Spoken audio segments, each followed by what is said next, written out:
Hello everyone. આજે આપણે start કરીશું આપણો ડબલ કોર્સનો પ્રથમ સબ્જેક્ટ એન્જિનિયરિંગ થર્મોડાયનેમિક્સ, જેમાં આપણે ફંડામેન્ટલ્સ અને પ્રિન્સિપલ્સ વિશે વાત કરીશું. સૌથી પહેલાં આપણે જોઈએ આપણો સિલેબસ શું છે. સિલેબસ આપણને ખ્યાલ હશે તો જ આપણે આગળ એના બેઝિક કન્સેપ્ટ છે સારી રીતે સમજી શકીશું. એ ઉપરાંત આપણને જે એક્ઝામમાં જે આપણા ક્વેશ્ચન્સ છે, જે આપણો અલ્ટિમેટ ગોલ છે, તો એ સિલેબસ તમારા ધ્યાનમાં હશે તો તમને ખબર હશે કે કેટલું કવર કરવું અને એના ઉપરથી આપણે કેવા પ્રશ્નો સોલ્વ કરવા.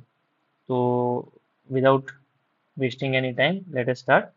સૌથી પહેલાં આપણે જોઈએ કે ફંડામેન્ટલ થર્મોડાયનેમિક સિસ્ટમ અને કંટ્રોલ વોલ્યુમના આપણો જે ટોપિક છે, જેમાં બેઝિક આપણે શીખીશું કે કયા પ્રકારની સિસ્ટમ હોય છે અને કંટ્રોલ વોલ્યુમ શું છે, કેમ એ જરૂરી છે.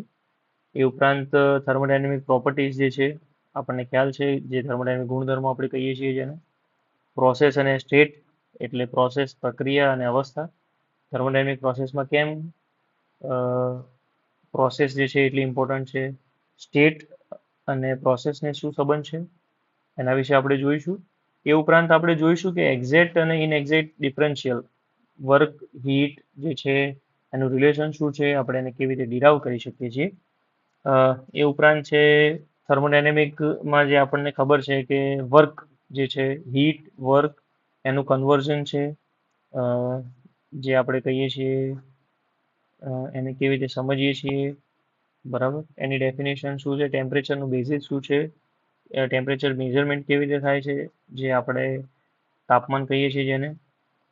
એ ઉપરાંત તમે જોઈ શકો છો કે જે આપણા સબસ્ટન્સ છે, જે આપણે ગુજરાતીમાં જે છે એને પદાર્થ કહીએ છીએ, બરાબર.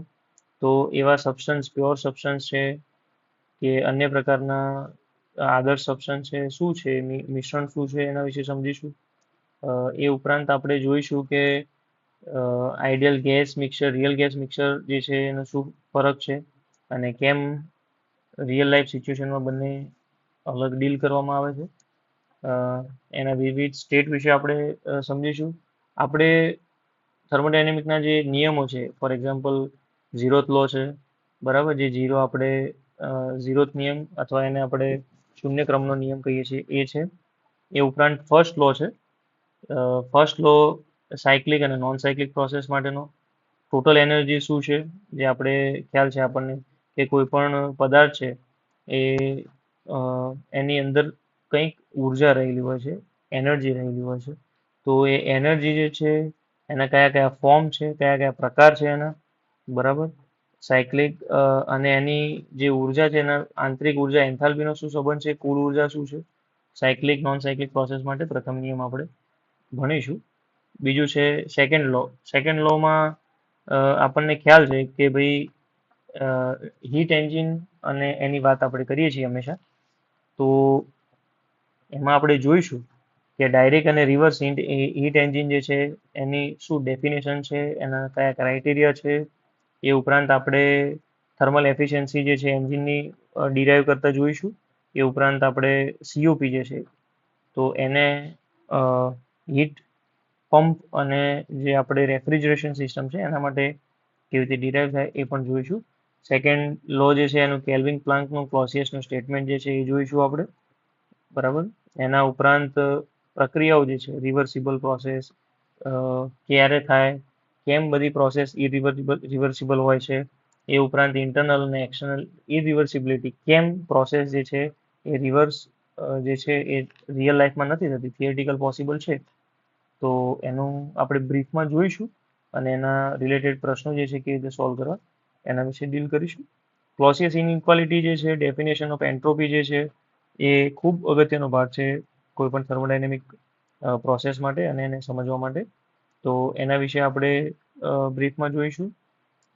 એ ઉપરાંત જે આપણી વિવિધ થર્મોડાયનેમિક સાયકલ્સ છે, જેમ કે રેન્કાઇન સાયકલ છે, બ્રાઇટન સાયકલ છે, તો એ રીતની વિવિધ સાયકલો આપણે જે છે આપણે જોઈશું. કમ્પ્રેશન સાયકલ જે છે કેવી રીતની કામ કરે છે, બરાબર. એમાં વેપર કમ્પ્રેશન છે, અન્ય કમ્પ્રેશન સિસ્ટમ જે છે, એબ્ઝોર્પ્શન સિસ્ટમ છે, એના વિશે બ્રીફમાં આપણે જોઈશું. તમારો સિલેબસ જે છે EEનો એ એટલો એડવાન્સ નથી હોતો, તો આપણે જે તમારા સિલેબસ છે એના લેવલે જોવાનો પ્રયત્ન કરીશું. ઓકે, તો શરૂ કરીએ. તો આજના લેક્ચરમાં આપણે 4 વસ્તુ જોઈશું. પહેલું તો કે સિસ્ટમ, બાઉન્ડ્રી અને કંટ્રોલ વોલ્યુમ શું છે, બરાબર. એના પછી આપણે એની અવસ્થા અને ગુણધર્મો સ્ટેટ જોઈશું, બરાબર. એના પ્રોપર્ટીઝ જે છે સબસ્ટન્સની, એના વિશે થોડી વાત કરીશું. ત્રીજું આપણે જોઈશું કે એના પછીની ઉર્જા જે છે ઇન્ટરેક્શન કેવી રીતે થાય છે, વર્ક, હીટ અને ઝીરોથ લો શું છે, ટેમ્પરેચર મેઝરમેન્ટ કેવી રીતે થાય છે. અને સૌથી છેલ્લે આપણે આજના લેક્ચરમાં જોઈશું કે પ્યોર સબસ્ટન્સ અને ગેસના જે લો છે એનું બેઝિક શું છે. સૌથી પહેલા જોઈએ તો સિસ્ટમ શું છે, પ્રણાલી શું છે.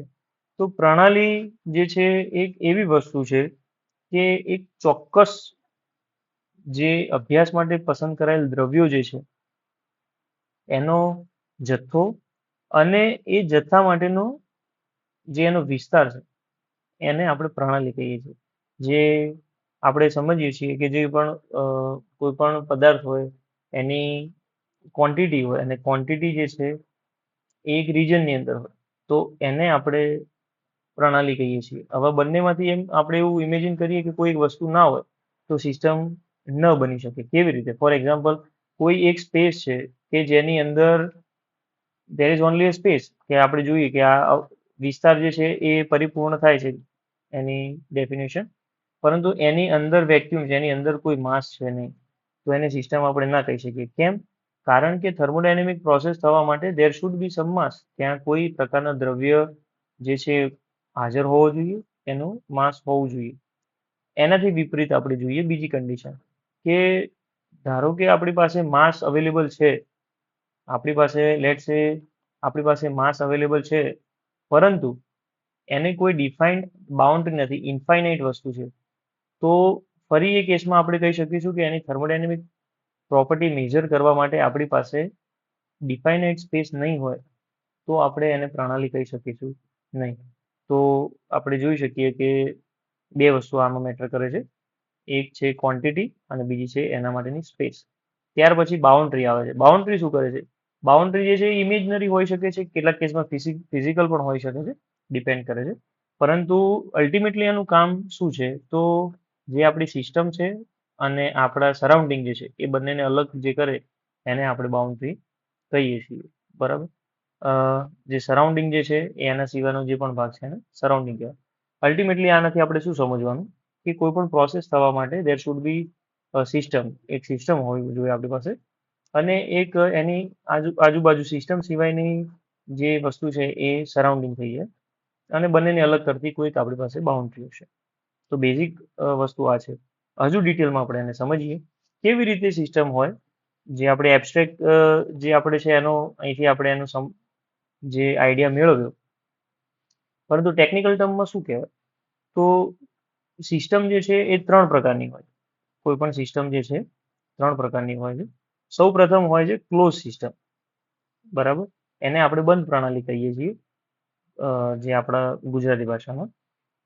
ક્લોઝ સિસ્ટમમાં શું હોય છે કે સિસ્ટમ જે છે આપણને ખબર છે શું હોવું જોઈએ, બે વસ્તુ હોવું જોઈએ, એક એની પાસે માસ હોવું જોઈએ અને એની ડિફાઇનાઇટ બાઉન્ડ્રી હોવી જોઈએ. આ કેસમાં આપણે જોઈ શકીએ છીએ અહીંયા કે એક ડિફાઇનાઇટ માસ જે છે એની પાસે બાઉન્ડ્રી છે અને એની અંદર એક માસ છે, બરાબર. બે કન્ડિશન સેટિસ્ફાઈ થઈ ગઈ. ઓકે, હવે એને એ સ્પેસને આપણે કન્ફાઇન કરી છે, બંધ કરી છે કોઈ એક્સટર્નલ જે છે પાર્ટ દ્વારા, તો સિસ્ટમ બની ગઈ. ઓકે, તો ક્લોઝ સિસ્ટમ ક્યારે કહેવાય? તો અહીંયા આપણે જોઈ શકીએ છીએ કે આ કેસમાં માસ ટ્રાન્સફર થતું નથી, કોઈ જગ્યાએ એન્ટ્રી કે એક્ઝિટ નથી. આ એક ક્લોઝ એન્ટિટી છે, બંધ જે છે આપણી પાસે પાત્ર છે, તો એની પાસે માસ જે છે એનો ટ્રાન્સફર થશે નહીં. પરંતુ અહીંયા જોઈ શકીએ છીએ આપણે કે ફોર એક્ઝામ્પલ કોઈ એક આપણી પાસે દ્રવ્ય છે, એને આપણે કન્ટિન્યુઅસ આપણે એને ધારો કે કમ્પ્રેસ કરીએ, બરાબર. તો એના કમ્પ્રેશનથી શું થશે? જેમ જેમ કમ્પ્રેશન આપણે આગળ વધારીશું, માસ ફિક્સ છે, માસ ક્યાંય જવાનું નથી, તો એની શું થશે? એક કમ્પ્રેસ થશે. કમ્પ્રેસ થવાથી એના અંદરના મોલિક્યુલ્સ જે છે એની વચ્ચે ઇન્ટરેક્શન વધશે. ઇન્ટરેક્શન વધવાના કારણે એનું ટેમ્પરેચર વધશે.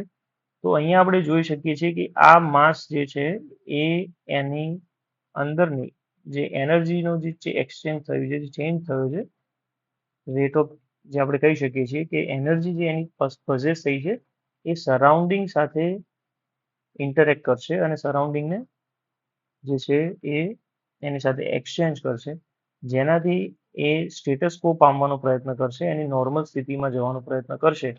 તો આપણે કહી શકીએ છીએ આ કેસમાં કે this is a close body, બરાબર, કે જેમાં માસનું ટ્રાન્સફર નથી પરંતુ એનર્જીનું ટ્રાન્સફર થાય છે. આ એમસીક્યુ જે છે પ્રીવિયસ યરનો પ્રશ્ન છે કે એમાં માસ ટ્રાન્સફર થાય છે કે ખાલી એનર્જી ટ્રાન્સફર થાય છે કે બંને નથી થતું કે શું છે. ઓકે, નાવ કમ્સ અ ઓપન સિસ્ટમ. નામથી જ આપણને ખબર પડી જાય. ઓપન સિસ્ટમમાં ફોર એક્ઝામ્પલ આપણી પાસે કોઈ પાઇપ છે જે હોટ વોટર કેરી કરે છે, તો એમાં માસ ટ્રાન્સફર પણ થાય છે અને સરાઉન્ડિંગ સાથે એનર્જીનો પણ એક્સચેન્જ થાય છે. તો આને આપણે કહીશું ઓપન સિસ્ટમ. પછી આપણી પાસે આવે છે આઇસોલેટેડ સિસ્ટમ. ઓકે, નામથી જ ખબર પડી ગઈ આપણને. આ કેસમાં માસ ટ્રાન્સફર નથી થતું, આ કેસમાં માસ ટ્રાન્સફર થાય છે. સેમ અહીંયા માસ ટ્રાન્સફર થશે નહીં. બીજું, એનર્જી ટ્રાન્સફર ક્લોઝ સિસ્ટમમાં થતું હતું, યસ. ઓપન સિસ્ટમમાં યસ, એન્ડ આઇસોલેટેડ સિસ્ટમમાં નહીં થાય. ઓકે, તો શોર્ટમાં આપણે સમજીએ કે ઓપન સિસ્ટમ જે છે એમાં એનર્જી અને માસ, બરાબર, એ બંને જે છે એનું એક્સચેન્જ થાય છે. એનર્જી અને માસ બંને એક્સચેન્જ થાય છે. અહીંયા ખાલી એનર્જી એક્સચેન્જ થાય છે, માસ એક્સચેન્જ થતું નથી ક્લોઝ સિસ્ટમમાં. જ્યારે આઇસોલેટેડ સિસ્ટમમાં એનર્જી કે માસ કોઈ એક્સચેન્જ થતા નથી. તો આ આપણો ફર્સ્ટ લેસન હતો જે સીધા એમસીક્યુમાં આપણને પૂછાય છે. ઓકે, નાવ લેટ અસ સી કે એકવાર આપણે કંટ્રોલ સિસ્ટમ જોઈ લીધી આપણે કે 3 પ્રકારની કંટ્રોલ સિસ્ટમ છે આપણી પાસે. તો આપણે જે સૌ પ્રથમ જે આપણી સ્લાઇડ હતી એમાં આપણે જોયું હતું કે સિસ્ટમ જે છે અને સરાઉન્ડિંગ જે છે એની વચ્ચે કોઈ બાઉન્ડ્રી હોવી જોઈએ જે વસ્તુઓ બંનેને અલગ કરે. તો કંટ્રોલ વોલ્યુમ એક એવું વોલ્યુમ જે છે જેને આપણે સાદી ભાષામાં સમજીએ કે જેમાં આપણે કોઈ ઇમેજનરી સરફેસ જે છે એને ડિફાઇન કરી અને એવું કીધું, ફોર એક્ઝામ્પલ કોઈ એવી સિસ્ટમ છે ઓપન સિસ્ટમ કે જેમાંથી માસ અને હીટ જે છે, એનર્જી જે છે એ એક્સચેન્જ જે છે એ સતત થયા કરે. તો આપણે સ્ટડી કરવા માટે અથવા જે આપણી કેલ્ક્યુલેશન કરવા માટે એ સરળ રહેતું નથી. તો એ કેસમાં આપણે શું કરીએ છીએ? તો એ કેસમાં આપણે કોઈ જે ઓપન સિસ્ટમ હોય એના એક કોઈક સેક્શનને આપણે અલગ કરીએ કે ભાઈ આ જે સેક્શન છે એ સેક્શનની આપણે ખાલી સ્ટડી કરીશું અને એ જે સેક્શન છે એને આપણે જાણીએ છીએ કંટ્રોલ સરફેસ તરીકે અથવા કંટ્રોલ વોલ્યુમ તરીકે. કંટ્રોલ વોલ્યુમ થાય એક સરફેસ જેનાથી આપણે એને આઇસોલેટ કરી એ જ વસ્તુથી એનું વોલ્યુમ અલગ થયું એટલે એને કહેવાય કંટ્રોલ વોલ્યુમ. ઓકે, તો શું હોય કંટ્રોલ વોલ્યુમ? આપણે જોઈ લીધું આ વસ્તુ. અચ્છા, કંટ્રોલ વોલ્યુમ, હવે ક્વેશ્ચન આપણને એવો થવો જોઈએ કે કંટ્રોલ વોલ્યુમ આપણે ઇમેજનરી જે બનાવ્યું એ કંટ્રોલ વોલ્યુમ ઓપન સિસ્ટમ છે, ક્લોઝ સિસ્ટમ છે કે આઇસોલેટેડ સિસ્ટમ છે? તમે જાતે વિચારવાના વિશે કે શું હોઈ શકે. આપણી ફિગરમાં પણ દર્શાવેલ છે અને તમે જાતે પણ સમજી શકો છો કે જ્યારે કોઈ ઓપન સિસ્ટમ હતી એમાં માસ ઇન થયું, એનર્જી ઇન થઈ. આ ક્લોઝ વોલ્યુમ છે. અહીંથી આપણે માસ આઉટ, એનર્જી આઉટ, અને જો કોઈ પ્રોસેસ થતી હશે જેનાથી વર્ક પ્રોડ્યુસ થતું હશે તો એની ગણતરી હશે, બરાબર. તો આ કેસમાં there is a exchange of માસનો ટ્રાન્સફર થાય છે અને એનર્જીનું ટ્રાન્સફર થાય છે. તો એ કયો કેસ થયો કે જેમાં માસ પણ ટ્રાન્સફર થાય અને એનર્જી પણ ટ્રાન્સફર થાય? એને આપણે શું કહીએ છીએ? Open system. Okay, I hope this is clear. આગળ વધીએ આપણે. આપણો સિલેબસનો જે સેકન્ડ પોઈન્ટ છે થર્મોડાયનેમિક જે પ્રોપર્ટીઝ છે આપણી, બરાબર, એના જે ગુણધર્મો છે, તો એના વિશે આપણે બેઝિક જોઈએ કઈ રીતે જે છે આપણા ગુણધર્મો હોય છે. બે પ્રકારના કેરેક્ટરિસ્ટિક ગુણધર્મો કહેવાય છે. એક છે ઇન્ટેન્સિવ પ્રોપર્ટીઝ કહેવાય છે, એક એક્સટેન્સિવ પ્રોપર્ટીઝ કહેવાય છે. શું હોય છે ઇન્ટેન્સિવ અને એક્સટેન્સિવ પ્રોસેસ? ઇન્ટેન્સિવ એટલે એવા ગુણધર્મો બરાબર, કે જે સિસ્ટમ ઉપર આધાર નથી રાખતા, જે એની સિસ્ટમ જે છે, માસ જે છે એના ઉપર આધાર નથી રાખતા, એ ઇન્ડિવિજ્યુઅલ લેવલ ઉપર આધાર રાખે છે, કોઈ એક વસ્તુ ઉપર આધાર રાખે છે. જે આપણો અણુ પરમાણુ છે એની પોતાની લાક્ષણિકતા હોય છે, નહીં કે સમગ્ર સિસ્ટમ. એને કહેવાય છે ઇન્ટેન્સિવ પ્રોપર્ટી. અચ્છા, એક્સટેન્સિવ પ્રોપર્ટી શું છે? તો એક્સટેન્સિવ પ્રોપર્ટી એટલે કે માત્રા આધારિત જે આપણી ગુણધર્મો છે, એમાં શું થાય છે કે આપણે ઇન્ડિવિજ્યુઅલ લેવલે નહીં પણ અણુઓનો સમૂહ જ્યારે મળે, અથવા કોઈ એક સબસ્ટન્સ નહીં પરંતુ સબસ્ટન્સનું ટોટલ જે ભેગું થાય, એના ઉપરથી એ સિસ્ટમની ગુણધર્મો એ આધારિત હોય છે. તો આપણને એવું થાય કે કયા આપણા ગુણધર્મો છે કે જે ઇન્ટેન્સિવ છે, અથવા એવા કયા ગુણધર્મો છે જે એક્સટેન્સિવ છે. તો આપણે અહીંયા જોઈ શકીએ છીએ કે ટેમ્પરેચર, કોઈ સિસ્ટમ છે એનું ટેમ્પરેચર, એનું પ્રેશર અને એની ડેન્સિટી, એ જે છે એ કોઈ ઇન્ડિવિજ્યુઅલ જે લેવલે જે છે એ જ એના માસ લેવલે થશે. ફોર એક્ઝામ્પલ, કોઈ પાર્ટિકલ લઈએ આપણે સિસ્ટમની અંદર, તો જ્યારે એને આપણે એન્ક્લોઝ કરીએ અને એને ગરમ કરીએ આપણે, બરાબર, એને હીટ કરીએ છીએ, તો ઇન્ડિવિજ્યુઅલ લેવલે જે પાર્ટિકલ ગરમ થશે, ફોર એક્ઝામ્પલ એનું ટેમ્પરેચર જે થશે, ઓકે, એ ટેમ્પરેચર એક પાર્ટિકલનું ગણો કે સમગ્ર સિસ્ટમનું ગણો, એ એક જ થશે. ઓકે, એવું નહીં થાય કે ધારો કે આની અંદર 1000 પાર્ટિકલ છે અને એક પાર્ટિકલ જે છે એનું 1°C જે છે એની પાસે ટેમ્પરેચર છે, તો ટોટલ 1000 સેલ્સિયસ ટેમ્પરેચર થાય. એવું પોસિબલ નથી, કારણ કે ટેમ્પરેચર એ ઇન્ટેન્સિવ પ્રોપર્ટી છે, બરાબર, એ માત્ર સ્વતંત્ર ગુણધર્મ છે, એ ઇન્ડિવિજ્યુઅલ લેવલે સેમ થશે, નહીં કે બધાનો સરવાળો થશે. ઓકે, સેમ રીતે પ્રેશર છે, જે આપણી સિસ્ટમ છે એની અંદર જેટલું પ્રેશર હશે એ ઇન્ડિવિજ્યુઅલ લેવલ ઉપર એટલું જ લાગતું હશે. ઓકે, આનું ઉદાહરણ કેવી રીતે સમજીએ? ફોર એક્ઝામ્પલ, આપણા પૃથ્વી ઉપર જે પ્રેશર છે, બરાબર, એ પ્રેશર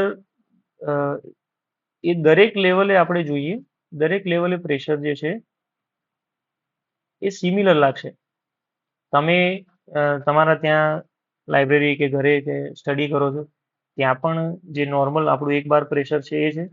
હું અત્યારે લેક્ચર લઉં છું, અહીંયા પણ એક બાર પ્રેશર છે. એવું નથી કે બધાનો, અથવા એક રૂમમાં 5 જણા બેઠા છે તો 5 બાર ટોટલ પ્રેશર પૃથ્વીનું થઈ જશે.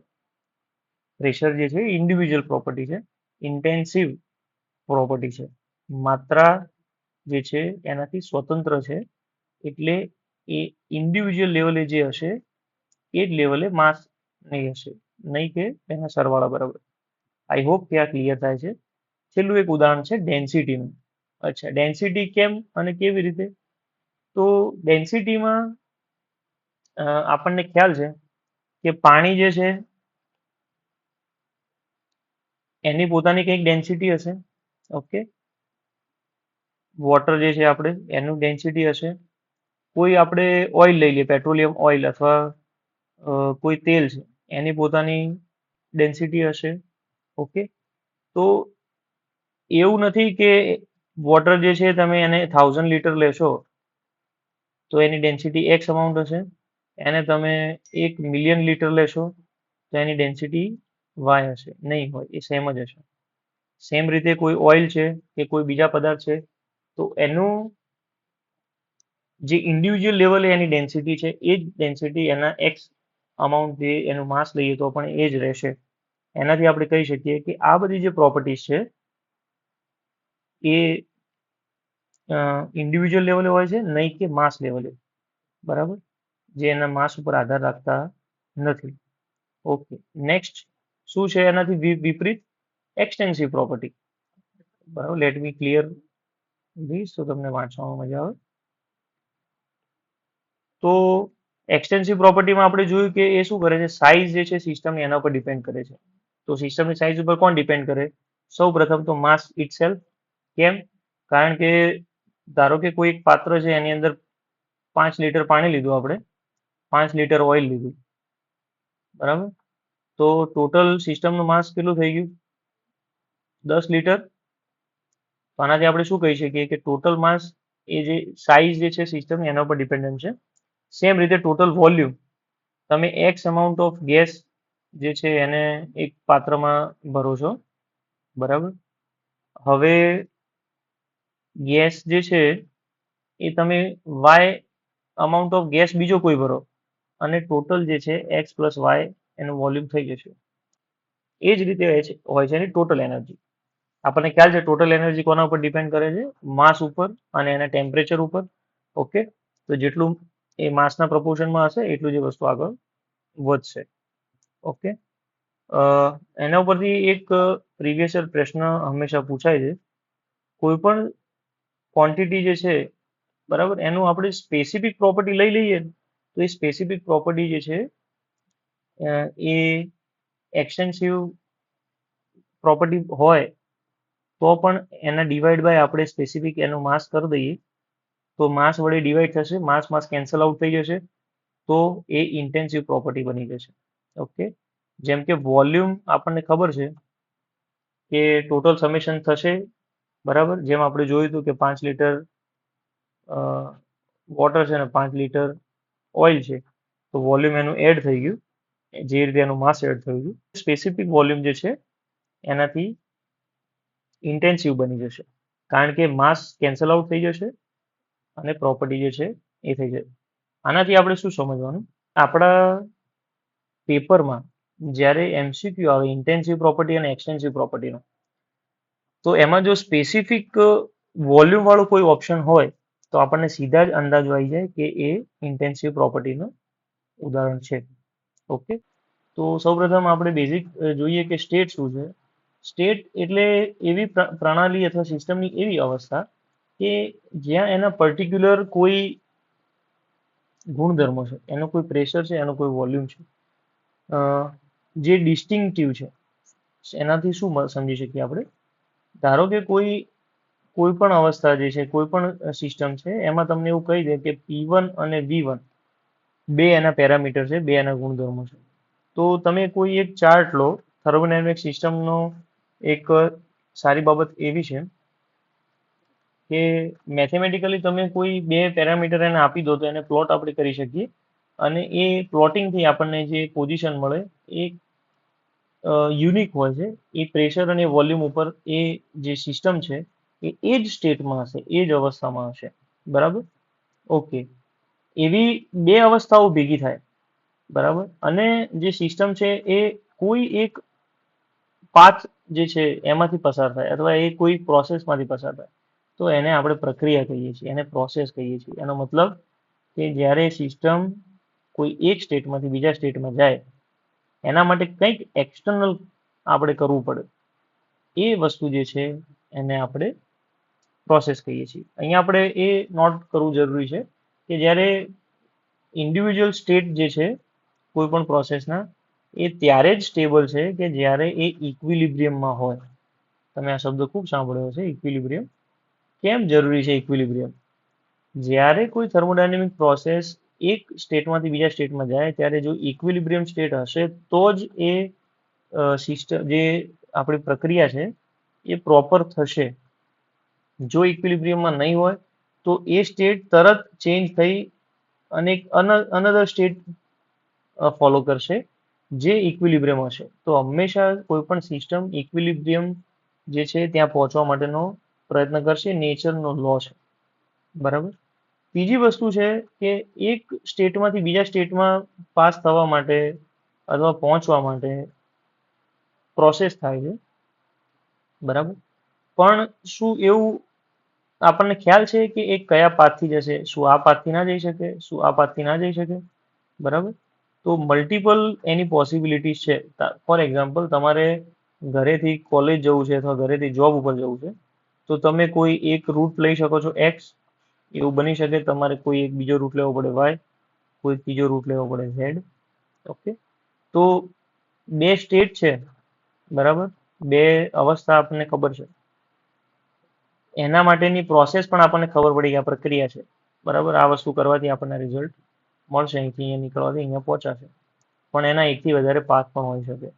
તો series of state through which a system pass, બરાબર, series of state through which a system pass to reach another state, બરાબર, જે એક અવસ્થામાંથી બીજી અવસ્થામાં પસાર થવા માટે શ્રેણીબદ્ધ જે એના ચેન્જીસ થશે એને આપણે પાથ કહીએ છીએ. ઓકે, સૌ પ્રથમ જોઈએ આપણે પોઈન્ટ ફંક્શન અને એક્ઝેક્ટ ડિફરન્શિયલ શું છે. તો આપણે જે વાત કરી કે કોઈ પણ સ્ટેટ જે છે એ કોઈ બે પેરામીટરથી ડિફાઇન થાય છે. તો જ્યારે કોઈ પણ જે પ્રોપર્ટી છે, જે ગુણધર્મ છે, એ ખાલી અને ખાલી સ્ટેટ ઉપર ડિપેન્ડ કરે છે, નહીં કે એ કેવી રીતે આપણે ત્યાં પહોંચ્યા. જેમ આપણે આગળની જે સ્લાઇડમાં જોયું, બરાબર, કે P1 V1 થી P2 V2 આપણે પહોંચ્યા, બરાબર. તો P1 V1 થી P2 V2 અહીંયા પહોંચ્યા, તો એને માત્ર ને માત્ર પોઈન્ટ સાથે સંબંધ છે, નહીં કે એ કયો પાથ ફોલો કરે છે, બરાબર. એક વસ્તુ એ થઈ. ઓકે, તો બીજી વસ્તુ શું થાય, પાથ ફંક્શન શું છે. તો પાથ ફંક્શન એટલે એવા ફંક્શન કે જેમાં બે પોઈન્ટ તો ખરા જ, પરંતુ એ પોઈન્ટ લેવા એને પહોંચવા માટે કયો પાથ પસંદ કરવામાં આવે છે એ મેટર કરે છે. એને કહેવાય પાથ ફંક્શન. ઓકે, તો એક્ઝેક્ટ અને ઇનએક્ઝેક્ટ ડિફરન્શિયલનો એની સાથે શું સંબંધ છે. ઓકે, જ્યારે આપણે જોઈએ કે કોઈ પણ સાયક્લિક પ્રોસેસ સ્ટેટ 1 માંથી, એટલે અવસ્થા 1 માંથી સ્ટેટ 2 માં જાય, બરાબર, અને ફરીથી એ સ્ટેટ 1 માં આવે છે, બરાબર, તો એનું એ સેમ પોઝિશન ફરીથી ત્યાં એને મળે છે. એ ઉપરાંત આપણે કહી શકીએ કે સ્ટેટ 1 માટે ધારો કે વચ્ચે કોઈ એક આપણે પ્રોસેસ લઈ લઈએ સ્ટેટ એક્સ, બરાબર. એ કેસમાં પણ ખાલી એના તમે બે કોઓર્ડિનેટ આપણી પાસે હશે તો આપણને એનું ડિફરન્સ મળી જશે. ફોર એક્ઝામ્પલ આપણે અહીંયા જોઈએ મેથેમેટિકલી, જેમ આપણે કીધું કે P1 V1 થી P2 V2 એ પહોંચ્યું સિસ્ટમ, બરાબર. ફોર એક્ઝામ્પલ એનું પ્રેશર આપણે એટમોસ્ફિયરિક પ્રેશર લઈ લઈએ, તો આપણને ખબર છે કે એ માત્ર ને માત્ર શેના ઉપર ડિપેન્ડ કરશે, એના વોલ્યુમ ઉપર. તો એ આપણે એક્ઝેક્ટ ડિફરન્શિયલ કહી શકાય. સેમ રીતે ઇનએક્ઝેક્ટ ડિફરન્શિયલ કેવી રીતે કહી શકાય. તો જે રીતે આપણે સમજ્યા હતા કે ફોર એક્ઝામ્પલ તમારે તમારી ઘેરથી કોલેજ જવું છે, તો તમારી પાસે એક રસ્તો છે, આ પણ રસ્તો છે, આ પણ રસ્તો છે. તો પાથ ઉપર ડિપેન્ડ થયા. પાથ કેવા છે, ઇનએક્ઝેક્ટ છે, અલગ અલગ છે. તો જ્યારે પાથ ફંક્શન વાળું કોઈ ગુણધર્મ હોય તો એને આપણે ઇનએક્ઝેક્ટ ડિફરન્શિયલથી જ આપણે એનો જવાબ મળે. કેવી રીતે, તો પાથ ફંક્શન કયા હતા, તો હીટ અને વર્ક જે એક્સચેન્જ થાય છે એ બાઉન્ડ્રી ફિનોમિના હોય છે. આપણે જે આગળ સિસ્ટમમાં ભણ્યા આપણે કે અહીંયા એનર્જી જે છે એ બે રીતે ટ્રાન્સફર થાય છે, બરાબર. એક હોય છે હીટ અને એક હોય છે હીટ અને એક હોય છે વર્ક. આ બંને બાઉન્ડ્રી ફિનોમિના છે. જ્યારે બાઉન્ડ્રી ક્રોસ થશે ત્યારે જ આ બંને પિક્ચરમાં આવશે, અને એ પણ ટેમ્પરરી છે, એ એકદમ મોમેન્ટરી છે, ટ્રાન્ઝિટ નેચરના છે, નહીં કે પરમનન્ટ. એ ટ્રાન્સફર થઈ ગયા એટલે વાત પતી ગઈ, બરાબર. એને આપણે ફરીથી આપણા ટોપિક ઉપર પાછા આવીએ. એને આપણે પાથ ફંક્શન કહેવાય છે, અને એનું ઇનએક્ઝેક્ટ ડિફરન્શિયલ જે છે એનાથી આપણને કામ મળે છે. ફોર એક્ઝામ્પલ આપણે મેપમાં જોઈએ, આપણા પ્લોટમાં જોઈએ ગ્રાફ બતાવીને, તો આપણે બે જે પોઈન્ટ ગોત્યા. હવે અહીંયા રેડ પેનથી હું જે શો કરું છું એવા ધારો કે એક પાથ આ થયો 1, બ્લુ લાઇનથી શો કરું છું પાથ 2, અને ગ્રીન યલો લાઇનથી શો કરું છું પાથ 3. હવે અહીંયા આપણે ખબર છે કે P અને V એટલે વર્ક જે છે એ P અને V નું ફંક્શન છે. હવે અહીંયા તમે જુઓ તો પોઈન્ટ 1 જે પાથ 1 છે એની એરિયા અંડર પાથ આટલો થશે. સિમિલરલી બ્લુની નીચે આટલો પાથ થશે, અને સિમિલરલી 3 ની નીચે આટલો પાથ થશે. તો ત્રણેય કેસમાં તમે જોઈ શકો છો કે એરિયા અંડર ધ કર્વ અલગ છે. એનો મતલબ કે વર્ક ભલે સ્ટેટ 1 to 2 આઈડેન્ટિકલ છે, પરંતુ પાથ જે ફોલો થયો એના આધારે ત્રણેયની વેલ્યુ વર્ક માટે અલગ રહેશે. સેમ રીતે હીટ માટે પણ રહેશે. એટલે આપણે કહી શકીએ કે પાથ ફંક્શન જે છે એ ઇનએક્ઝેક્ટ ડિફરન્શિયલ એનું જે છે મેથેમેટિકલી મળે છે, અને એના ઉદાહરણ છે હીટ અને વર્ક. એ જ રીતે પોઈન્ટ ફંક્શન જે છે એ એક્ઝેક્ટ ડિફરન્શિયલ એના મળે છે. એનો મતલબ કે બે સ્ટેટના ખાલી તમારી પાસે એન્ડ વેલ્યુ તમારી પાસે હશે તો ઇઝીલી તમે એને આઈડેન્ટિફાઈ કરી શકશો. તો આના પરથી MCQ ઓકે. એક્ઝામમાં કેવી રીતે પૂછાય છે? એક્ઝામમાં ડાયરેક્ટલી આપણને એવું પૂછી શકે કે કઈ પ્રોપર્ટીઝ પાથ ફંક્શન છે, કઈ પ્રોપર્ટી પોઈન્ટ ફંક્શન છે, અને એના સ્ટેટમેન્ટ મૂકી શકે છે. અત્યારે જે એક્ઝામની પેટર્ન છે એમાં ક્વેશ્ચન આપે પછી નીચે 3-4 પેલા સ્ટેટમેન્ટ આપેલા હોય કે હીટ જે છે એ એક્ઝેક્ટ ડિફરન્શિયલ છે, તો ના, હીટ ઇનએક્ઝેક્ટ ડિફરન્શિયલ છે. વર્ક જે છે એ ઇનએક્ઝેક્ટ ડિફરન્શિયલ છે, તો સાચું છે. બરાબર. તો આ રીતે આપણે ધ્યાન રાખવાનું. વર્ક અને હીટ એવું કહે કે પાથ ફંક્શન છે તો સાચું છે, પોઈન્ટ ફંક્શન છે તો ના, ખોટું છે. બરાબર. તો આ રીતે આપણે એનું એપ્લિકેશન સમજીશું. નેક્સ્ટ છે થર્મોડાયનેમિક વર્ક જે શું છે એની એક બેઝિક ડેફિનેશન આપણે સમજી લઈએ. કોઈ પણ વસ્તુ પર જ્યારે ફોર્સ લાગશે એનું ડિસ્પ્લેસમેન્ટ થશે. તો આપણે એ કેસમાં એવું કહીએ છીએ કે જ્યારે કોઈ એક ઓબ્જેક્ટ કે ઉપર કે કોઈ સિસ્ટમ ઉપર ફોર્સ લાગે અને એનું ડિસ્પ્લેસમેન્ટ થાય તો એ આટલા અમાઉન્ટનું વર્ક થયું કહેવાય, ફોર્સ ઇન્ટુ ડિસ્પ્લેસમેન્ટ. બરાબર. એના જ સિમિલરલી પ્રેશર અને ફોર્સનો સંબંધ શું છે? કારણ કે એ તમને ઘણી બધી વાર એક્ઝામમાં ડાયરેક્ટલી ઇનડાયરેક્ટલી પૂછાશે. એનું યુનિટ કન્વર્ઝન જે છે એ આપણા માટે મહત્વનું છે, એ પૂછાશે. તો આપણને ખ્યાલ છે કે કોઈ એક સિસ્ટમ જે છે એન્ક્લોઝ સિસ્ટમમાં આપણે કોઈ ગેસ છે એક્સ એનું પ્રેશર છે, તો આ સરફેસ ઉપર એ એક પ્રેશર એક્ઝર્ટ કરશે, બરાબર, દબાણ લગાવશે. એ એરિયા જે છે એ આપણને ખ્યાલ છે કે એ પ્રેશરના લીધે શું થશે, આ પિસ્ટન જે છે મૂવ થશે. આપણે હોળીમાં જે પિચકારી યુઝ કરીએ છીએ, બરાબર, એમાં સેમ પ્રિન્સિપલ એપ્લાય થાય છે રિવર્સ રીતે, કે આપણે એક્સટર્નલથી ઇન્ટરનલ પ્રેશર લગાવીએ છીએ. જ્યારે એક્સપાન્શન થતું હોય કોઈ પ્રેશરાઇઝ ગેસનું, તો એ પિસ્ટનને શું કરશે, બહારની બાજુ ધક્કો મારશે, તો એનું આટલું ડિસ્પ્લેસમેન્ટ થશે ફોર એક્ઝામ્પલ, અને ઇક્વિલિબ્રિયમ પોઝિશન ઉપર અહીંયા આવી જશે.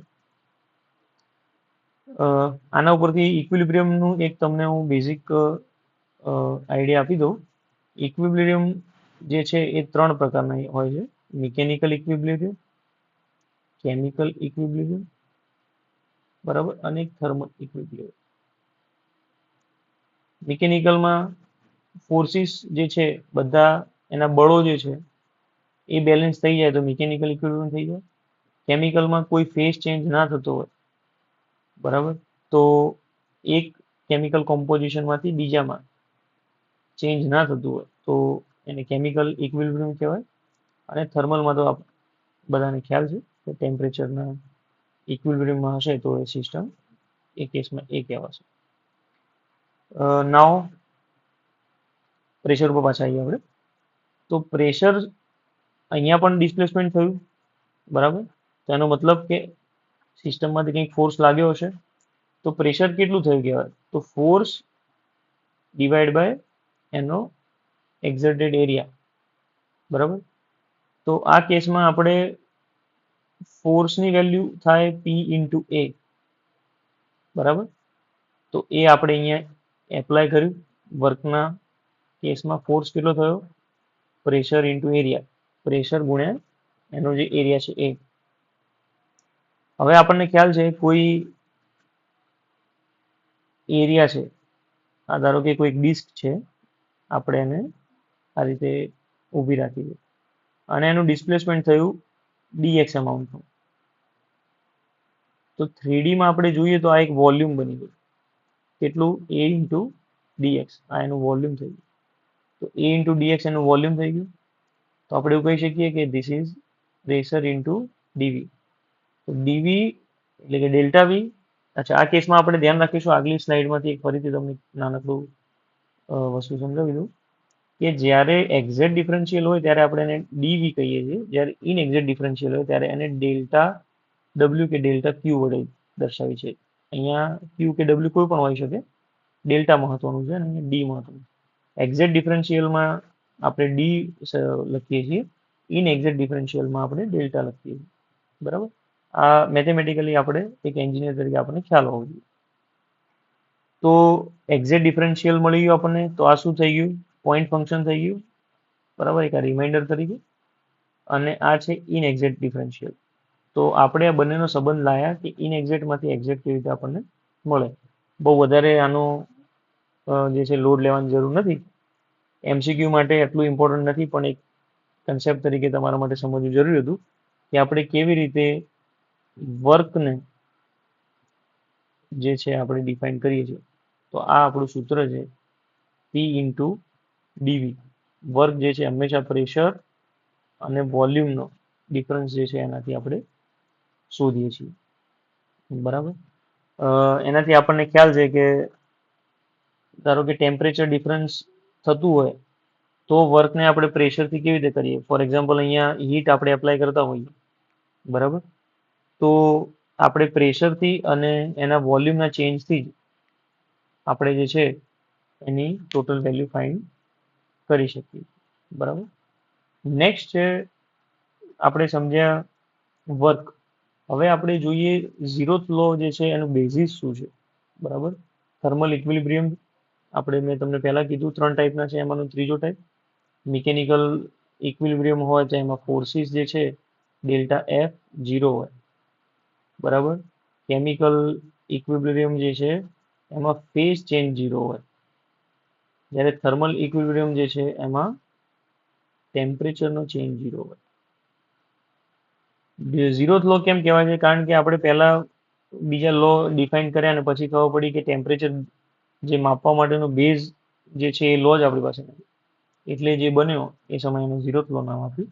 અહીંયા શું હોય છે, સ્ટેટમેન્ટ આપણે બધાને ખ્યાલ છે કે જ્યારે 3 બોડી આપણે લઈએ એમાં જો ઇન્ડિપેન્ડન્ટલી આ સેપરેશન છે, 2 બોડી ટચમાં નથી, અને બોડી એ અને સી જ્યારે થર્મલ ઇક્વિલિબ્રિયમમાં હોય, એનો મતલબ બંનેનું ટેમ્પરેચર સેમ હોય, ટેમ્પરેચરનો ડિફરન્સ 0 હોય. ક્યારે થાય? જ્યારે ટેમ્પરેચર સેમ થાય. તો ટેમ્પરેચર સેમ હોય એ જ રીતે કોઈ બોડી બી અને સી ઇન્ડિપેન્ડન્ટલી કોન્ટેક્ટમાં છે અને એમનું ટેમ્પરેચર સેમ છે.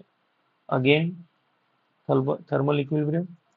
તો એવું કહી શકાય કે કોમન બોડી જે છે બંને એકબીજાના થર્મલ ઇક્વિલિબ્રિયમમાં હોય તો આ બંને બોડી પણ એકબીજાના થર્મલ ઇક્વિલિબ્રિયમમાં ગણાશે. અચ્છા, આનું એપ્લિકેશન ક્યાં કરીએ છીએ આપણે? તો ફોર એક્ઝામ્પલ, આપણે થર્મોમીટરથી જ્યારે ડૉક્ટર સાહેબ આપણું મેઝરમેન્ટ ચેક કરે, આપણે કેટલું તાવ આવે. ફોર એક્ઝામ્પલ આપણે આ છીએ, બરાબર, અહીંયા થોડું થર્મોમીટર મોટું લઈ લીધું, દેખાય તમને એટલે. તો થર્મોમીટર લીધું આપણે. હવે આપણી બોડી જે છે એનું temperature for example 40 degree Celsius છે. હવે સૌ પહેલા આપણી બોડી અને થર્મોમીટર જે છે એનો ગ્લાસ કોન્ટેક્ટમાં આવશે. ઓકે, તો આપણી બોડી અને થર્મોમીટરનો ગ્લાસ કોન્ટેક્ટમાં આવે, અને પછી થર્મોમીટરના ગ્લાસની અંદર મર્ક્યુરી હશે. બરાબર, મર્ક્યુરીને અલગ કલરથી દર્શાવીએ જેથી તમને આઈડિયા આવે. મર્ક્યુરી અને થર્મોમીટરનો ગ્લાસ કોન્ટેક્ટમાં આવે. તો આપણે જોયું કે જ્યારે બોડી એ અને બોડી બી એકબીજા સાથે કોન્ટેક્ટમાં નથી, બોડી એટલે આપણી હ્યુમન બોડી અને મર્ક્યુરી, બરાબર, તો આને લઈ લઈએ આપણે હ્યુમન બોડી, આ લઈ લઈએ મર્ક્યુરી. તો હ્યુમન બોડી અને ગ્લાસ બંને થર્મલ ઇક્વિલિબ્રિયમમાં છે, અને ગ્લાસ અને મર્ક્યુરી થર્મલ ઇક્વિલિબ્રિયમમાં છે. તો એનાથી આપણે એવું સમજી શકીએ કે આપણું જે ટેમ્પરેચર જે છે એ મર્ક્યુરી જે છે એનું ટેમ્પરેચર થશે. આને કહેવાય zeroth law of thermodynamics. Basic એકદમ દેશી ભાષામાં. બરાબર, તો 2 બોડી જે છે પદાર્થ એ અને બી એકબીજા ત્રીજા સાથે થર્મલ ઇક્વિલિબ્રિયમમાં હોય તો એકબીજા સાથે પણ થર્મલ ઇક્વિલિબ્રિયમમાં રહેશે. આને કહેવાય શૂન્ય ક્રમનો અથવા zeroth law of thermodynamics. Okay, next છે આપણે વાત કરી કે હીટ અને વર્ક પાથ ફંક્શન છે અને બંને ઇનએક્ઝેક્ટ ડિફરન્શિયલ છે, બંને બાઉન્ડ્રી ફિનોમિના છે અને ટેમ્પરરી ટ્રાન્ઝિટ નેચરના હોય છે. જ્યારે ટ્રાન્ઝિટ એક્સચેન્જ થાય ત્યારે એ પિક્ચરમાં આવે છે. બરાબર, તો આપણે જોયું કે ટ્રાન્ઝિટ નેચરના છે અને બાઉન્ડ્રી ફિનોમિના છે, પણ એ ક્યારે પ્રોસેસમાં આવે તો આપણને ખ્યાલ છે એના માટે કે જ્યારે હીટ જે છે, બરાબર, એ એનર્જીનું એવું ફોર્મ છે કે જ્યારે બાઉન્ડ્રી જે ક્રોસ કરે ત્યારે એ જે છે પિક્ચરમાં આવે. તો તાપમાન જે છે એના કારણે બાઉન્ડ્રી ક્રોસ થાય તો એ ઉર્જાને ઉષ્મા કહેવાય. સિમિલરલી આપણે વર્કમાં જોયું હતું, વર્કમાં કેવું જોયું હતું કે કોઈ પણ એન્ક્લોઝ બોડી હોય એમાં ફોર્સ અને એસલરેશન આવે તો વર્ક જનરેટ થાય. એ જ રીતે હીટમાં કોઈ પણ બોડી છે એમાં ટેમ્પરેચરનો ડિફરન્સ જ્યારે આવે છે ત્યારે જે ઉર્જા એક્સચેન્જ થાય એને હીટ કહેવાય છે. આનું સાદું ઉદાહરણ આપણે શું સમજી શકીએ કે જ્યારે આપણે કોઈ રકાબીમાં ચા લઈને બેસીએ, બરાબર, તો એની બોડી અને રકાબીની બોડી અને સરાઉન્ડિંગ વચ્ચે જે એક્સચેન્જ થશે જે ઉર્જા એ હીટ સ્વરૂપે હશે. કેમ? કારણ કે ચા હશે ધારો કે 30 ડિગ્રી સેલ્સિયસ, બરાબર, અને બધા રાખીએ ચાલો 50 ડિગ્રી સેલ્સિયસ, કારણ કે અત્યારે તાપમાન વધારે છે અને સરાઉન્ડિંગ છે 30 ડિગ્રી સેલ્સિયસ. તો અહીંયા ટેમ્પરેચર ડિફરન્સ જે થયો એ ટેમ્પરેચર ડિફરન્સના લીધે જે ઉર્જાનો એક્સચેન્જ થયો એને કહેવાય ઉષ્મા, એને કહેવાય હીટ. બરાબર, અહીંયા કોઈ વર્ક થયું નથી થયું. કેમ નથી થયું? કારણ કે અહીંયા કોઈ change of T into DV નો કોઈ ફિનોમિના આપણને ધ્યાનમાં આવ્યો નથી. એટલે એનો મતલબ આપણે બીજું પણ એક સમજી શકીએ કે ઉષ્મા જેટલી વખત ટ્રાન્સફર થાય, હીટ ટ્રાન્સફર થાય એટલી વખત જરૂરી નથી કે વર્ક જનરેટ થાય જ. બરાબર, બંને આપણે આગળ વાત કરી, લેટ મી ક્લિયર ધીસ તો તમને થોડો ક્લિયર દેખાય. આપણે વાત કરી કે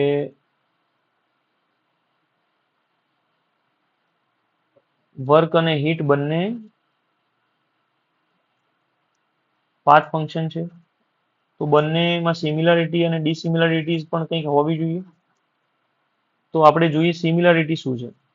તો બંને બાઉન્ડ્રી ફિનોમિના છે, બંને ટ્રાન્ઝિન્ટ નેચરના છે, ઇનએક્ઝેક્ટ ડિફરન્શિયલ આવશે. આપણે પહેલા જ વાત કરી પાથ ફંક્શન હશે તો શું આવશે? Inexact differential. કેમ? કેમ ઇનએક્ઝેક્ટ ડિફરન્શિયલ? કારણ કે પાથ જેટલા ફોલો થશે અલગ અલગ એ પ્રમાણે એરિયા અંડર ધ કર્વ અલગ હશે અને અલગ જવાબ મળશે. ઓકે, આ થઈ સિમિલારિટી. ડિસિમિલારિટી શું છે? તફાવત શું છે એની સાથે? તો આપણે પહેલા જોયું કે હીટ જે છે એ શેના લીધે થાય છે? By the virtue of temperature difference. તાપમાનના તફાવતના કારણે હીટ ટ્રાન્સફર જે છે એ પિક્ચરમાં આવે છે. જ્યારે વર્કમાં એવું નથી. વર્કમાં મેક્રોસ્કોપિક જે છે એ કેરેક્ટરિસ્ટિક પિક્ચરમાં આવે છે. For example pressure, for example volume. બરાબર, તો આ બે એના ડિફરન્સ છે. આ ઉપરાંત આપણે બેઝિક ન્યુમેરિકલ પૂછાતા હોય છે અને એના માટે આપણે સ્ટાન્ડર્ડ કન્વર્ઝન જે છે એ રેટ આપણે જાણવો જોઈએ. સાઇન કન્વર્ઝન શું હોય છે?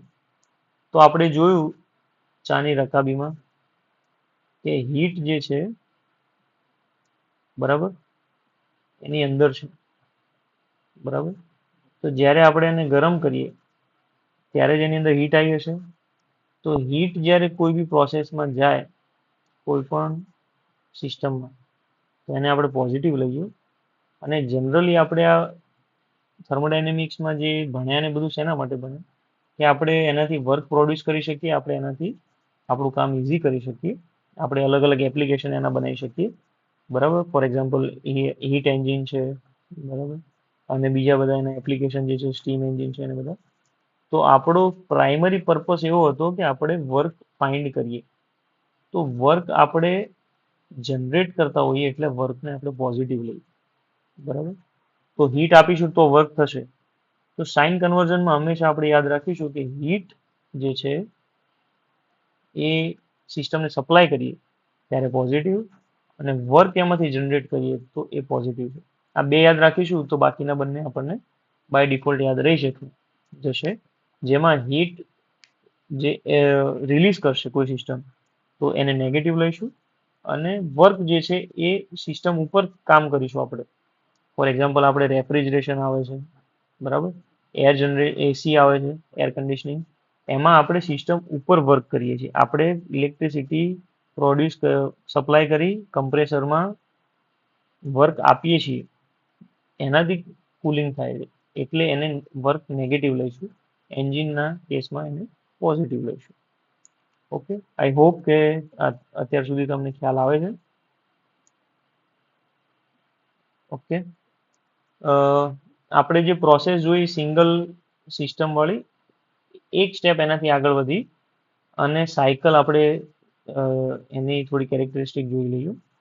જ્યારે સિસ્ટમ કોઈ એક ઇક્વિલિબ્રિયમ પોઝિશનમાંથી બીજે ઇક્વિલિબ્રિયમ પોઝિશનમાં જાય, બરાબર, અને એ પણ કેવી રીતે જશે? ઇન્ફાઇનાઇટ સ્મોલ સ્ટેજ ઓફ ક્વાસી ઇક્વિલિબ્રિયમમાં, બરાબર. એ આટલે પહોંચશે, થોડો ટાઈમ લાગશે, ઇક્વિલિબ્રિયમ થશે, પછી ટ્રાન્ઝિટ થશે, પાછું ઇક્વિલિબ્રિયમ આવશે, એમ કરતા કરતા આટલે પહોંચે સ્ટેટ 2માં. સિમિલરલી રિવર્સિબલ પ્રોસેસ ફોલો કરી અને સ્ટેટ 1માં પહોંચશે. તો આને કહેવાય થર્મોડાયનેમિક સાયકલ. આમાં શું થયું? સ્ટેટ 1 ટુ સ્ટેટ 2, યાદ કરો કયા કયા ગુણધર્મો હોય, કયા એને કેરેક્ટરિસ્ટિક હોય? પોઈન્ટ ફંક્શન, બરાબર, પોઈન્ટ ફંક્શન. અને અહીંયા હશે પાથ ફંક્શન. પાથમાં કયા કયા આવે?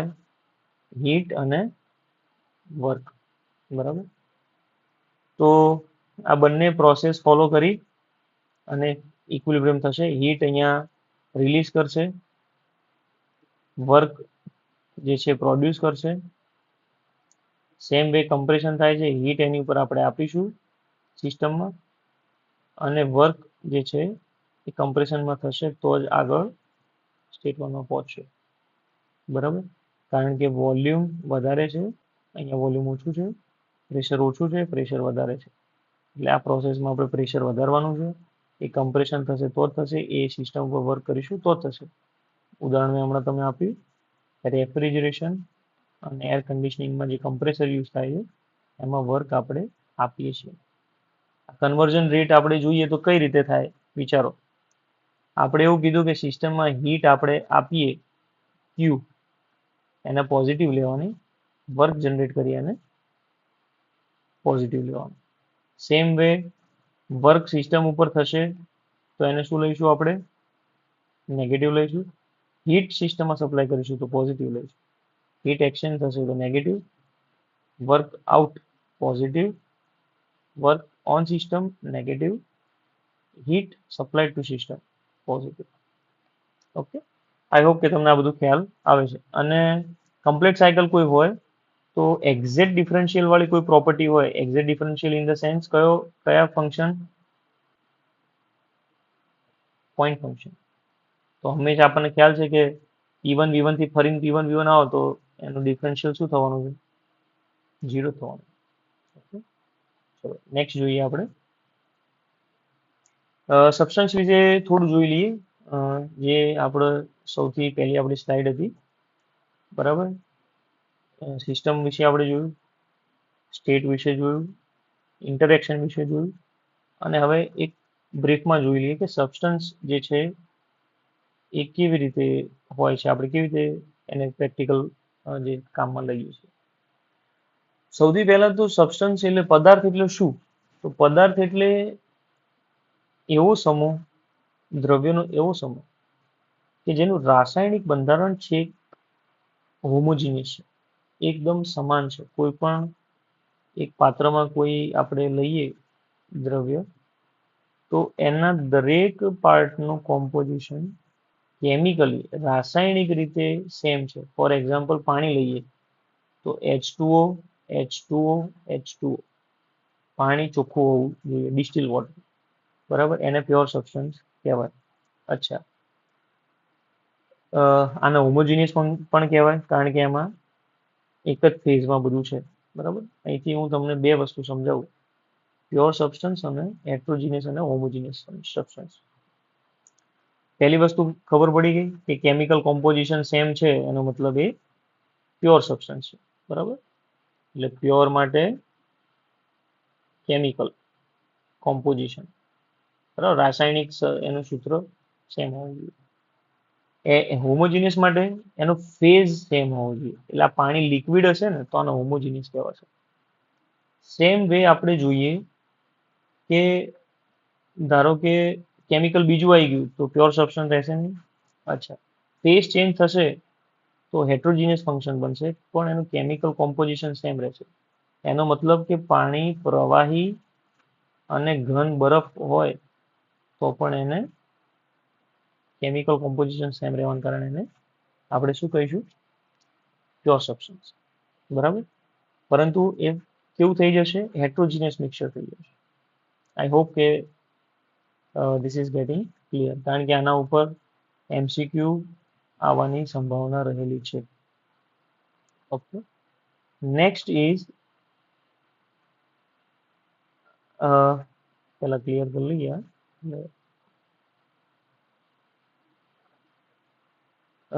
આપણે વારંવાર જોયો છે TS diagram, TV diagram, PS diagram, TS diagram, બરાબર. અલગ અલગ ડાયાગ્રામ આપણે જોયા છે પ્રેશર, ટેમ્પરેચર, વોલ્યુમ અને એન્ટ્રોપીના રિલેટેડ.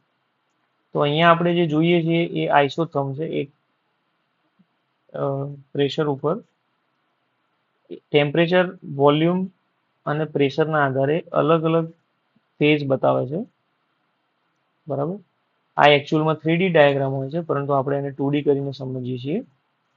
હવે અહીંયા પ્રેશર અને ટેમ્પરેચરની સિચ્યુએશનના આધારે આ જે લાઈન છે એ લિક્વિડ લાઈન છે. અહીંયા ફોર એક્ઝામ્પલ પાણી લઈ લઈએ આપણે, તો પાણીની વાત કરીએ આપણે અહીંયા આગળ એક્ઝામ્પલમાં, તો પાણી લઈ લઈએ. પાણી અહીંયા સુધી વોલ્યુમ આટલે પહોંચે ત્યાં સુધી એ લિક્વિડ લાઈન હશે, અને એ કેવી સેચ્યુરેટેડ હશે, કારણ કે આ પ્રેશર જે છે આ પ્રેશર ઉપર સેચ્યુરેશનમાં છે. અહીંથી આગળ એમાં વેપર જનરેશન ચાલુ થઈ જશે. એક પોઈન્ટ એવો આવે છે કે જ્યાં MCQમાં સીધું પૂછાય છે, ક્રિટિકલ પોઈન્ટ એટલે કેવો પોઈન્ટ? તો આપણને લિક્વિડ લાઈન મળી સેચ્યુરેશનની, એક આપણને સેચ્યુરેશનની વેપર લાઈન મળી, પરંતુ એકચ્યુઅલ કેસમાં જ્યારે આપણે જોઈએ ત્યારે મિશ્રણ જે છે એ આ બેની વચ્ચે ક્યાંક હોય, આ રીતે પોઝિશન. તો એ કેસમાં આ જે ફેઝ છે એ લિક્વિડ અને વેપરનું મિક્સરનો ફેઝ છે, બરાબર. એ આપણે કેલ્ક્યુલેશનમાં બહુ વધારે આપણે જે સમયે એન્જિનિયરિંગ કરતા ત્યારે કરતા હતા, સ્ટીમ જનરેશનના જે આપણે એક ન્યુમેરિકલ જે સોલ્વ કરતા હતા એ કેસમાં. અહીંયા જસ્ટ આપણે સમજવાનું છે કે આ કયા કેસમાં ક્યાં શું હોય છે. ચલો, એના પછી આપણે જોયું પ્યોર સબસ્ટન્સ ઉપરથી કે આઈડિયલ એટલે આદર્શ વસ્તુ અને રિયલ એટલે વાસ્તવિક વસ્તુ, એ બેનો શું ડિફરન્સ હોય છે, બરાબર. જ્યારે આપણે કોઈ પણ થિયોરિટિકલ રિલેશન આપણે ફાઇન્ડ કરીએ ત્યારે હંમેશા એને આઈડિયલ વિચારી અને પછી આપણે બધું કેલ્ક્યુલેશન કરીએ છીએ, એનું રિલેશન જનરેશન કરીએ છીએ. પરંતુ રિયલ લાઈફમાં એ પોસિબલ નથી, બરાબર, કે તમે જે આઈડિયલી આદર્શ રીતે જે પરિસ્થિતિ લેબમાં નિર્માણ કરી શકો અથવા થિયરીમાં નિર્માણ કરી શકો એ રિયલ લાઈફમાં એ જ પોસિબલ થશે એવું આપણે ના કહી શકીએ. તો એવા કયા ગેસીસ કહેવાય કે જેને આપણે આઈડિયલ ગેસ કહીએ? તો આપણને ખ્યાલ છે કે PV is equal two MRT, ideal gas equation જે છે એ જે ફોલો કરે એ વાયુઓ એને આપણે આઈડિયલ ગેસ કહીએ છીએ. એમાં કયું એઝમ્પશન હોય છે કે કોઈ પણ બે મોલિક્યુલ વચ્ચે ફોર્સ નથી લાગતો. બંને મોલિક્યુલ જ્યારે આપણે ભેગા કરીએ ત્યારે એની વચ્ચે ફોર્સ નથી લાગતો, બરાબર. અને એની વચ્ચેનું મોલિક્યુલર વોલ્યુમ જે છે, ઇન્ટર મોલિક્યુલર સ્પેસ ને બધું એ ટાઇટલી પેક છે, બરાબર. એટલે આપણે એનું આઈડિયલી એ બિહેવ કરશે, કારણ કે સ્પેસ મેટર આપણે કન્સિડર કરીશું તો એનું બિહેવિયર ચેન્જ થશે, બરાબર. આ કન્ડિશન ક્યારે પોસિબલ છે? જ્યારે આપણે કોઈ ગેસને હાઈ ટેમ્પરેચર અને લો પ્રેશર પર, બહુ વધારે ટેમ્પરેચર અને બહુ ઓછા પ્રેશરે રાખીશું ત્યારે અને ત્યારે જ આપણે એને આઈડિયલ ગેસ ઉપર એને એ રીતે બિહેવ કરાવી શકીશું, પરંતુ રિયલ લાઈફમાં પોસિબલ છે નહીં, કારણ કે એમની વચ્ચે ફોર્સ એક્ઝિસ્ટ કરે છે, બરાબર. અને એક એમસીક્યુમાં પૂછાય છે કમ્પ્રેસિબિલિટી ફેક્ટર શું છે. હવે આપણે જોયું કે જ્યારે PV is equal to MRT કોઈ ગેસ ફોલો કરે તો એને આઈડિયલ ગેસ કહેવાય. યુનિટ માસ લઈ લઈએ ધારો કે, તો PV is equal to RT થયું. આ કેસમાં કોઈ એક આપણે ઇન્ટ્રોડ્યુસ કરીએ અચળાંક, બરાબર. તો એને રિસ્પેક્ટમાં PV is equal to RT, તો જે કેસમાં PV is equal to MRT Z equal to 1 થઈ જાય એને કહેવાય આઈડિયલ ગેસ, અને એનાથી કોઈ પણ ડેવિએશન આવે તો એને કહેવાય વાસ્તવિક અથવા રિયલ ગેસ, બરાબર. આટલી વસ્તુ યાદ રાખીશું. એમસીક્યુ કેમાં સમજાયું? એમસીક્યુ માટે, કે એમાં આ રીતે આપણે ધ્યાનમાં રાખવાનું. તમે બેઝિક કન્સેપ્ટ તમારો ક્લિયર હશે તો એમસીક્યુમાં સ્ટેટમેન્ટમાં ક્યાંય ગાડી ઊભી રહેશે નહીં. ચલો, હવે છેક લાસ્ટ છે આજના લેક્ચરનો એક ટોપિક, સ્ટેટ પોસ્ટ્યુલેટ, અવસ્થાનો સિદ્ધાંત. થોડો હાયર કન્સેપ્ટ છે પણ એક લાઈનમાં આપણે એને સમજી લઈએ કે શું છે. જ્યારે આપણે કીધું કે કોઈ પણ સિસ્ટમને આપણે ડિફાઇન કરવી હોય તો આપણી પાસે પેરામીટર હોવા જોઈએ, બરાબર. તો સ્ટેટ પોસ્ટ્યુલેટ એટલે એવો સિદ્ધાંત કે જેમાં આપણે કોઈ પણ સિસ્ટમ આપણી પાસે છે એના બે પેરામીટર આપણી પાસે હશે તો આપણે એના ઉપરથી આપણે એક્સ નંબર ઓફ એના પેરામીટર શોધી શકીશું, બરાબર. ફોર એક્ઝામ્પલ આપણે ધારો કે કોઈ પ્રેશર અને વોલ્યુમ કોઈ સિસ્ટમનું મળી જાય તો આપણે એના ઉપરથી એનું ટેમ્પરેચર, બરાબર, PV is equal to MRT છે, આ બધા કોન્સ્ટન્ટ છે, બે મળી ગયા તો એના ઉપરથી ટેમ્પરેચર મળે તો ઇન્ટરનલ એનર્જી મળે, ઇન્ટરનલ એનર્જીનો ચેન્જ મળે તો એન્થાલ્પીનો ચેન્જ મળે, એના ઉપરથી એન્ટ્રોપીનો ચેન્જ મળે. તો સ્ટેટ પોસ્ટ્યુલેટ એમસીક્યુમાં ડાયરેક્ટ પૂછાય છે શેના માટે છે? તો એના માટે કે ભાઈ એકથી વધારે બે આપણને પેરામીટર ખ્યાલ હોય તેનાથી આપણે બીજા પેરામીટર શોધી શકીએ. તો this is all four today's lecture. આપણે આજના લેક્ચરમાં જે આ બધી ચર્ચા કરી છે, બરાબર. હવે નેક્સ્ટ લેક્ચરમાં આપણે આનાથી આગળ વધીશું. એક અથવા બે લેક્ચરમાં, મે બી 3 લેક્ચરમાં જે છે આપણે બેઝિક જે છે આ બધું બ્રીફમાં ડિસ્કસ કરી લઈશું, જેથી તમારું રિવિઝન પણ થઈ જાય અને 8 માર્કના આમાંથી જે એમસીક્યુ આવવાના છે તમે ઇઝીલી સોલ્વ કરી શકો. આઈ હોપ કે આ લેક્ચરમાં તમને મજા આવી હશે, અને કોઈ તમારા સજેશન કે ફીડબેક હોય ફીડબેક આપજો, આપણે એ પ્રમાણે ઇમ્પ્રૂવ કરીશું. Thank you. Happy learning.